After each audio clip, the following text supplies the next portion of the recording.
उपमुख्यमंत्री देवेंद्र फडणवीस यांच्या भेटीपूर्वी अजित पवार अचानक दिल्लीत दाखल झालेले आहेत। राष्ट्रवादी काँग्रेस पक्षाचे अध्यक्ष अजित पवार यांनी भाजपच्या एका ज्येष्ठ नेत्याची भेट घेतल्याची माहिती न्यूज 18 लोकमतला सूत्रांनी दिली आहे। तर काल रात्री उशिरा अजित पवार दिल्लीमध्ये दाखल झाले होते। आज सकाळी भाजपच्या ज्येष्ठ नेत्याची भेट झाल्याची माहिती सूत्रांकडून मिळते। अजित पवारांनी भाजपच्या नेत्यांची भेट घेतलेली आहे। काल रात्री उशिरा अजित पवार दिल्लीत दाखल झालेले आहेत आणि सकाळी भाजप नेत्यासोबत बैठक झाल्याची माहिती समोर येते। आणि याविषयीचे अपडेट्स आपण जाणून घेणार आहोत। आमचे प्रतिनिधी प्रशांत लीला रामदास आपल्या सोबत आहेत। थेट प्रशांतकडे जाणार आहोत। प्रशांत, अजितदादा दिल्लीत असल्याचं कळतंय, भाजप नेत्यासोबत बैठक झाली आहे। कोणासोबत नेमकी बैठक झाली आणि काय चर्चा झाली? राज्याचे उपमुख्यमंत्री आणि राष्ट्रवादी काँग्रेस पक्षाचे राष्ट्रीय अध्यक्ष अजित पवार हे रात्री उशिरा दिल्लीत दाखल झाले होते। त्यांनी दिल्लीतच रात्री थांबले। आज सकाळी त्यांनी भारतीय जनता पक्षाच्या एका ज्येष्ठ नेत्याची भेट घेतल्याची माहिती आहे। सकाळी 8:30 वाजता ही भेट झाल्याची सूत्रांची माहिती आहे।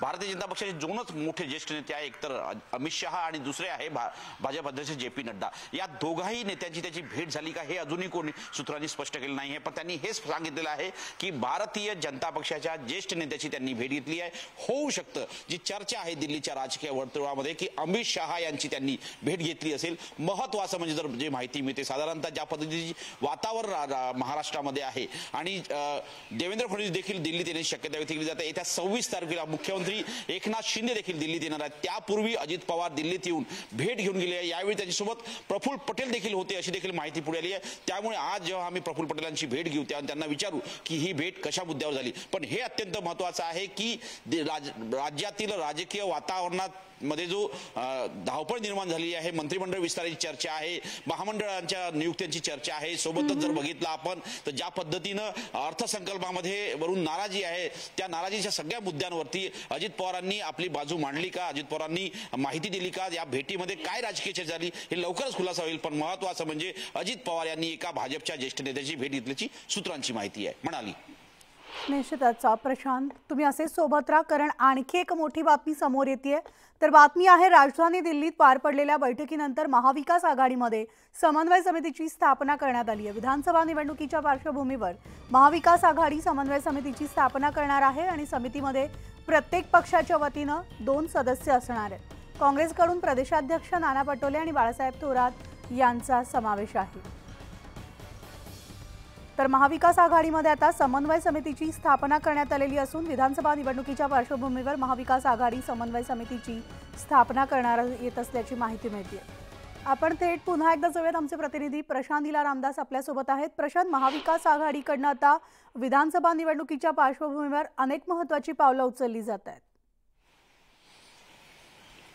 बरोबर आहे। विधानसभा निवडणुकीच्या पार्श्वभूमीवरती काल काँग्रेसची एक अत्यंत महत्त्वाची बैठक राजधानी दिल्लीमध्ये काँग्रेसचे सरचिटणीस KC वेणुगोपाल यांच्या निवासस्थानी झाली। या भेटीमध्ये रमेश चेन्नीथलैया होते, बाळासाहेब थोरात होते, नाना पटोले होते, राज्यातले ते कोर कमिटी सदस्य आहे काँग्रेसचे ते सर्व बहुतांश सदस्य उपस्थित होते। यामध्ये एक अत्यंत महत्त्वाचा निर्णय झालेला आहे की काँग्रेसकडून 2 सदस्यांची नियुक्ती करण्यात आली आहे महाविकास आघाडीची समन्वय समितीसाठी। साधारणतः बाळासाहेब थोरात आणि ज्या पद्धतीने माहिती मिळते नाना पटोले हे 2 जे ज्येष्ठ नेते आहेत काँग्रेसचे हे समन्वय समितीमध्ये असणार आहे। लवकरच राष्ट्रवादी काँग्रेस पक्षाच्या वतीने कोण असणार आहे आणि सोबतच जर बघितलं आपण शिवसेनेच्या वतीने कोण असणार आहे हे लवकरच स्पष्ट होईल। लोकसभेच्या वेळी जी समन्वय समिती स्थापन करण्यात आली ती समन्वय समिती आता राहते का हे देखील पाहणं अतिशय महत्त्वाचं असणार आहे। पण महाविकास आघाडीने विधानसभा निवडणुकीची तयारी जोरदार पद्धतीने सुरू केली आहे आणि त्या काँग्रेसने आपल्या 2 सदस्यांची समन्वय समितीमध्ये नियुक्ती केलेली आहे म्हणाली। निश्चितच, आणि त्यामुळे या सगळ्या घडामोडींवर आपण लक्ष ठेवून राहणार आहोत। प्रशांत, तुर्तास धन्यवाद। तर मवियाच्या समन्वय समितीची स्थापना झालेली असून राजधानी दिल्लीमध्ये पार पडलेल्या बैठकीनंतर महाविकास आघाडीमध्ये समन्वय समितीची स्थापना करण्यात आलेली आहे। विधानसभा निवडणुकीच्या पार्श्वभूमीवर महाविकास आघाडीने समन्वय समितीची स्थापना केलेली असून समितीमध्ये प्रत्येक पक्षाच्या वतीने 2 सदस्य असणार आहेत। काँग्रेसकडून प्रदेशाध्यक्ष नाना पटोले आणि बाळासाहेब थोरात यांचा समावेश आहे। तर आता पाहायचं शरदचंद्र पवार पक्षामध्ये आणि त्याचबरोबर उभाठाकडनं कोणत्या 2 नेत्यांची नावं या समन्वय समितीमध्ये पुढे येत आहेत याकडे सुद्धा आपलं लक्ष असणार आहे।